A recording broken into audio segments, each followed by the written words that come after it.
കൃഷ്ണ ഗുരുവായൂരപ്പാ ശരണം. ഇന്ന് വാകച്ചാർത്ത് തൊഴാനുള്ളൊരു ഭാഗ്യമുണ്ടായി.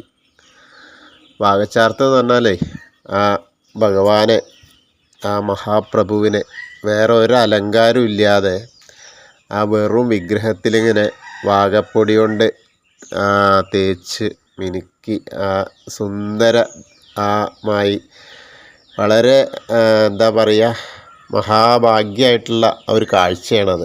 വാകച്ചാർത്ത് കണ്ടു തൊഴുക എന്ന് പറഞ്ഞാൽ അത്രയും നല്ലൊരു ഭാഗ്യം ഉണ്ടാവണം. അപ്പോൾ നിങ്ങളെല്ലാവരും ഇന്ന് വാകച്ചാർത്ത് കാണാൻ വരിക. വാകച്ചാർത്ത് കണ്ട ആ ഒരു സുന്ദരമായ ദൃശ്യം നിങ്ങളിലേക്ക് എത്തിക്കുകയാണ്. ആ ഗുരുവായൂരപ്പൻ്റെ മഹാപ്രഭുവായ വിഗ്രഹത്തിൽ വാകപ്പൊടി, നെന്മേനി വാകപ്പൊടി ഇങ്ങനെ വെതറിയിട്ട് അത് തേച്ച് പിടിപ്പിച്ച് ബ്രഷ് കൊണ്ടാണ് കേട്ടോ അതൊക്കെ ഇങ്ങനെ തേച്ച് തിരിച്ചിങ്ങനെ എടുക്കുക. കാരണം കൈ കൊണ്ട് ഇടാൻ പറ്റില്ല, അപ്പോൾ അത് പൊട്ടിപ്പോന്നാലോ എന്നുള്ളത്. കാരണം ഏകദേശം 5000-ൻ്റെ മേലെ വർഷം പഴക്കമുള്ള വിഗ്രഹമല്ലേ.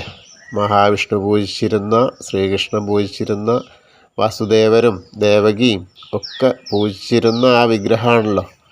അപ്പോൾ അത് നമ്മൾക്ക് കാണാൻ കഴിയുന്നത് തന്നെ വളരെ മഹത്ത് ആയ സമയമാണ്.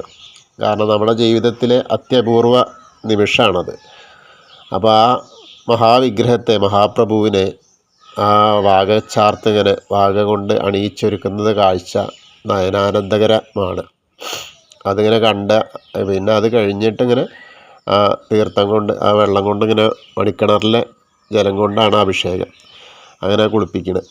ആ കുളിപ്പിക്കുന്ന ആ വെള്ളമാണ് നമുക്ക് തീർത്ഥമായിട്ട് നമുക്ക് ആ വടക്കേ നടയിലൂടെ കടന്നു പോകുമ്പോൾ പ്രസാദ കൗണ്ടറിൻ്റെ അവിടുന്ന് തരുന്നത്. ഒരു 9-10 മണി വരെയൊക്കെ കിട്ടും. ആ വാകച്ചാർത്തിൻ്റെ തീർത്ഥം സേവിക്കുക എന്ന് വെച്ചാൽ തന്നെ അതും വളരെ വിശിഷ്ടമാണ്. അപ്പോൾ രാവിലെ വരുന്ന ആളുകളൊക്കെ അതിൻ്റെ പ്രാധാന്യം അറിഞ്ഞിട്ട് അവിടെ പോയിട്ട് ആ തീർത്ഥം വാങ്ങുക കേട്ടോ. വളരെ നല്ല കാര്യമാണ്. അപ്പോൾ എല്ലാവരും അതൊന്ന് ശ്രമിക്കുക.